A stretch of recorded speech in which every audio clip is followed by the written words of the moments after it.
अस्सलाम वालेकुम students. 10th standard के lesson number 3.5 the alchemy of nature, इसका उर्दू एक्सप्लेनेशन हम आज के इस वीडियो में लर्न करेंगे। So let us start with the lesson. Lesson के शुरू में ही आपको बताया गया है एक छोटी सी poem which is written by a famous poet William Blake. Let us read it. To see a world in a grain of sand, यानी दुनिया देखनी है हमको तो रेत के एक एक दाने में देखो। And a heaven in a wild flower, अगर जन्नत देखनी है तो वो देखो एक किसी भी जंगली फूल में। Hold infinity in the palm of your hand, हमारे हाथ के तलवे में, हथेली में आपको क्या लेना है?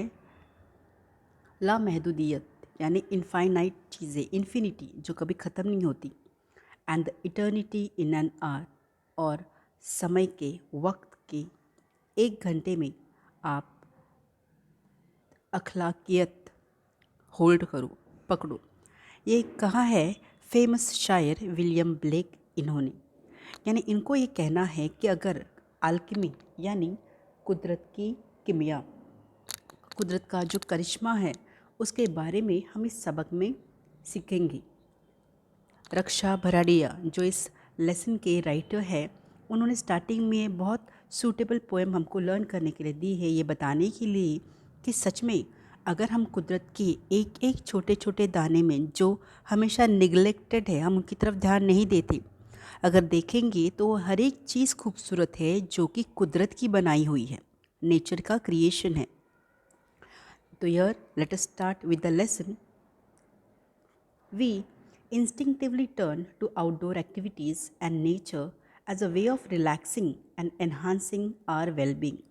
यानी फितरी तौर पर हम क्या करते हैं, हमेशा जो बाहरोनी एक्टिविटीज़ या सरगर्मियाँ हैं या जो कुदरत है उसकी तरफ हमेशा मुड़ते हैं ताकि हम क्या कर सके, आराम फरमा सके, रिलैक्स हो सके। या फिर कोई चीज़ बढ़ानी है, जैसे एनहांस करना है यानी बढ़ाना, तो क्या बढ़ाना? हमारी हेल्थ, वेलबींग, हमारी खैरियत को बढ़ाने के लिए हम ऑटोमेटिकली अपने आप बाहरी सरगर्मियाँ बोलो या फिर कुदरत की तरफ मुड़ते हैं। क्यों? बिकॉज नेचर सूथ्स एंड नर्चर्स, क्योंकि कुदरत क्या करती है, हमको सुकून दिलाती है, हमको पालती है, जैसे परवरिश करती है। नेचर फुलफिल्स, वो हमारी सारी ज़रूरतों को पूरा करती है। एंड मोटिवेट्स, और हमारा हौसला बढ़ाती है। नेचर विस्पर्स, कभी कभी सरगोशी करती है। एंड ऑल्सो कमांड्स, कभी कभी हुक्म भी करती है। राइट? Are you listening? तो राइटर हमको ये सवाल पूछते हैं, क्या आपने ये सब चीज़ें कभी सुनी है? देखो, व्हेन आई डू, लेकिन जब मैं सुनती हूँ, रक्षा भारडिया कहती है कि व्हेन आई डू, जब मैं ये ऐसा करती हूँ, it leaves me in complete awe, तो क्या होता है, मैं कंप्लीटली पूरी तरह से चौंक जाती हूँ, मैं पूरी तरह खौफजदा। लेकिन यहाँ पे खौफजदा यानी चौंकना इस तरीके से है। एग्जाम्पल के तौर पे वो हमको बताते हैं, see we have a hibiscus plant in a garden, हमारे बगीचे में एक छोटा सा हिबिस्कस का यानी जासवंदी कहते हैं उसका एक प्लांट है। Every fortnight a flower blooms on it, big bright and tender, हर 15 दिन के बाद, फोर्टनाइट यानी 15 दिन के बाद एक फूल वहाँ पर खिलता है। वो भी कैसे? बड़ा सा, ब्राइट उजागर ऐसा, एंड टेंडर उतना ही नाजुक। Through the day it smiles with the sun, दिन भर वो सूरज के साथ मुस्कुराता है। And dances with the wind, और हवा के साथ झूमता है। बट एज इवनिंग अप्रोचेस, जैसे ही शाम नज़दीक आती है, इट स्टार्ट्स विल्टिंग, वो मुरझाने लगता है। The morning after it withers completely, और दूसरे दिन सुबह वो पूरी तरह से मुरझा चुका होता है। And by evening it falls and becomes one with the earth again, और दूसरे दिन की शाम को वो गिर जाता है और ज़मीन के साथ वापस एक हो जाता है, मतलब ज़मीन में दफन हो जाता है। The flower comes to life only for a day, तो ध्यान रखो ये जो फूल है वो सिर्फ एक दिन के लिए आता है। देखो, खिलता है, ब्राइट, बिग एंड टेंडर, लेकिन दूसरे दिन या शाम के बाद वो थोड़ा थोड़ा सिकुड़ने लगता है और आखिर में वो मुरझा जाता है और दूसरे दिन शाम को ज़मीन पर गिर जाता। तो यहाँ पर हमको राइटर पूछती है कि ये फ्लावर जो है, the flower comes to life only for a day. ऐसा ये जो फूल है वो सिर्फ एक दिन के लिए अपनी ज़िंदगी पाता है, but it does so in full splendour. लेकिन कितनी शान से जीता है वो। What if we too lived our life however short to its fullest. तो क्यों ना हम भी अपनी ज़िंदगी, चाहे फिर वो कितनी छोटी क्यों ना हो, उसका पूरा मज़ा उठाए। सही सवाल है, क्यों ना हम अपनी ज़िंदगी भी इस तरीके से जिए। आगे कुछ मिसालें देते हैं राइटर हमको कि we went to a rocky beach and saw the spread of majestic ocean. हमने एक बार ऐसे एक पथरीले किनारे पर, समंदर किनारे पे गए थे। वहाँ पर पूरी तरह से फैला हुआ एक शानदार समंदर देखा। And the rocks along side carved, sculpted and shaped by water. Carved यानी जैसे उनको तराशा हुआ था, राइट। उनको अलग अलग शेप दिया गया था। जैसे हियर यू कैन सी, एक बड़े से समंदर के बीच पे पहुँचे जहाँ पर दूर तक पत्थर फैले हुए थे और उसके सामने आप देख सकते हैं ऐसा पूरा फैला हुआ एक शानदार समंदर। लेकिन उस समंदर में उसका जो मैजेस्टिक यानी जिस तरीके से वो अपना रूल कर रहा था, हुक्म कर रहा था, उसकी हुकूमत थी, वहीं पर उस पानी ने क्या किया था, वहाँ पर मौजूद पत्थरों को ऐसे अलग अलग शेप्स में बदल दिया। यू कैन सी हियर, किसी को ऐसा तो किसी को ऐसा देखो, और कहीं कहीं तो बिल्कुल चारों तरफ से पानी ने उसको घेर रखा है, बराबर।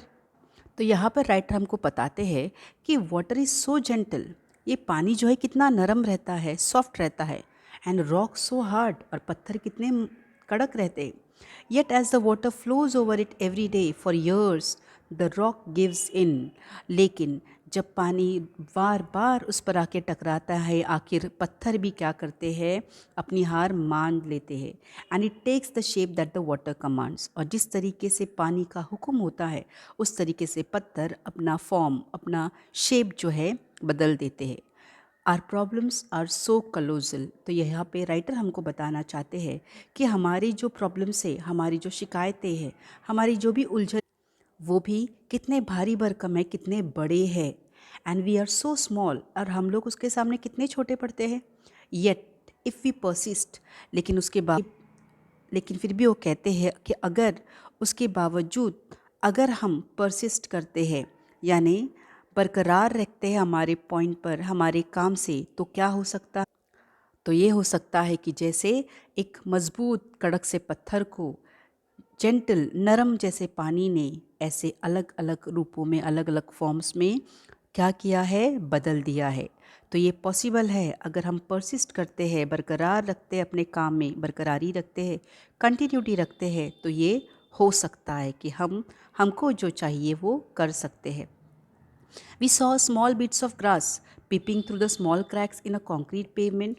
बोलते हमने शायद कभी कभी ऐसा भी देखा होगा कि रास्ते की जो फर्श रहती है सीमेंट की, उसके बीच में से कभी ना कभी कोई छोटी सी घास बोलो या छोटा सा कोई प्लांट क्या करता है, बाहर झांकने की कोशिश करता है, बराबर। It left us thinking. तो यहाँ पर वो क्या करते हैं, इट लेफ्ट अस थिंकिंग, ये हमको सोचने पर मजबूर करता है कि how ever impossible things may look. वो बोलते हैं कि कभी कभी कुछ चीज़ें तुमको सच में इम्पॉसिबल, नामुमकिन लगे ज़रूर, but yes there is always an opening. ये क्या होता है, हर चीज़ की एक शुरुआत होती है।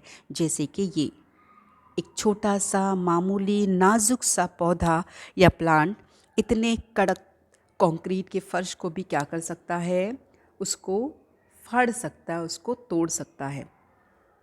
We saw a tree bare of all leaves in the cold winter month. वो आगे ये भी कहते हैं कि ठंड के मौसम में हमने कई सारे ऐसे सूखे हुए बिना पत्तों के पेड़, दरख्त देखे हैं जो कि विंटर में पूरी तरह से सूखे हुए, पूरे खुले लगते हैं। लेकिन वी थॉट, हमको ऐसे लगा, वो कहते हमको ऐसा लगा, we thought that its chapter was over, शायद उसका किस्सा ही ख़त्म हो गया है। बट 3 मंथ्स पास, सिर्फ 3 महीने क्या बीत गए। स्प्रिंग सेट इन, बहार का मौसम आ गया।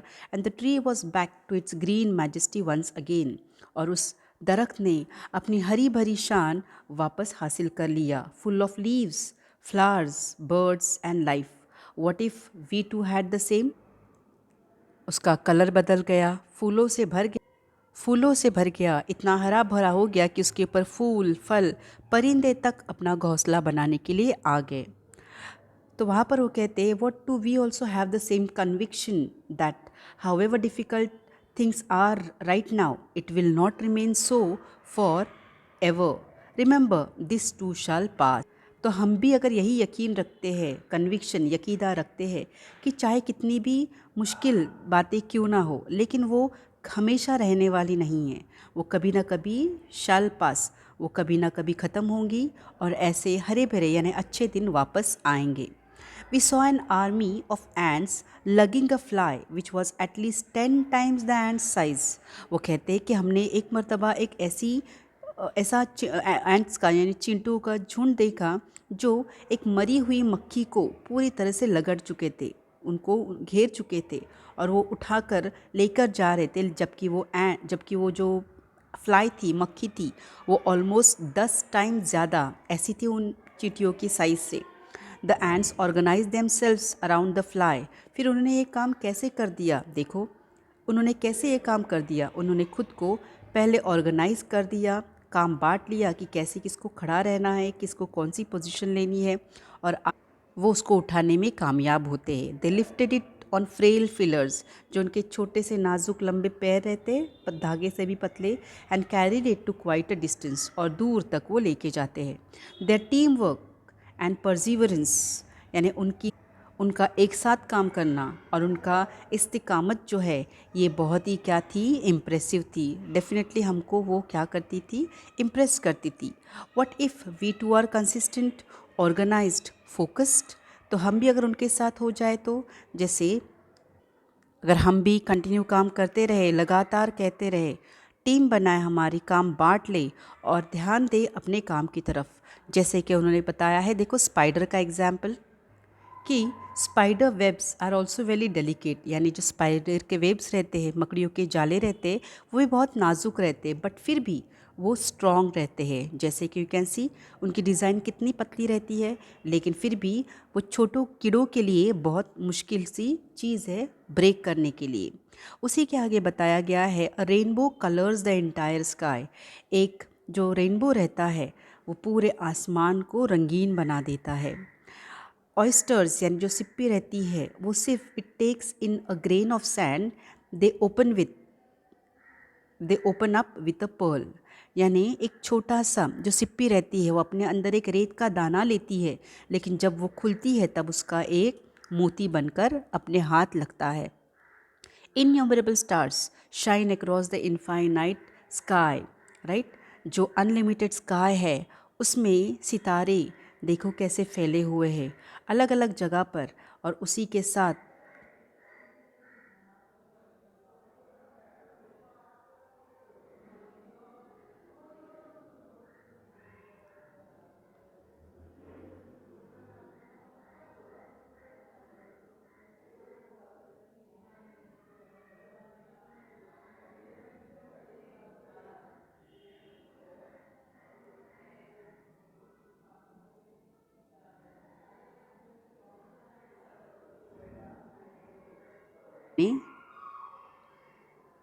आई repeat, clouds take new shapes with every passing movement, यानी आसमान से जब भी बादल गुजरते हैं वो अलग अलग किस्म के शेप लेते हैं, जैसे घोड़े का हो, कभी मछली का, या कभी खरगोश का भी हो सकता है।